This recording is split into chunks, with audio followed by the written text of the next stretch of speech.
I recently upgraded the brake arm on my Aerox 155 version 1, and I just wanted to point out some of the quirky things you run into that people might not be aware of when you're doing stuff like this. It's kind of comical. You'll get a kick out of it. Okay, I removed the bolt. I had to make a modification. The bolt on the left is the one that came in the package. The bolt on the right is the one that I put in. That actually solved the issue. The bolt on the right is probably 4 or 5 millimeters shorter than the one on the left that came in the package.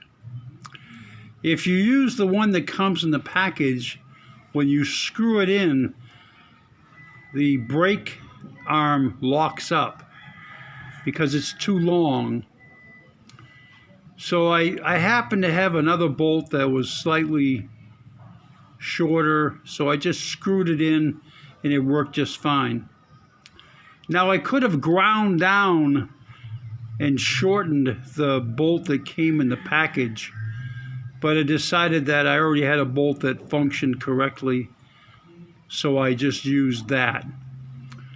So just a heads up, when you buy this thing, if you screw it in and it locks up and it doesn't work, that's the reason. That bolt on the left that came in the package is too long. Just saying. Another modification I came up with, I found this bolt in the, I think it's for like a head bolt, but it has a nice little application towards this brake arm modification. I'll show you. If I can hit the off button.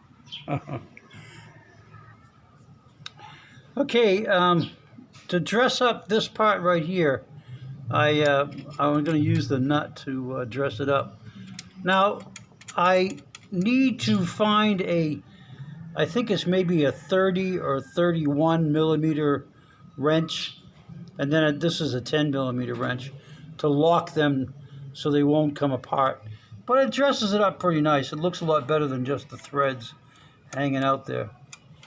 So now I just got to find the right wrench to do it.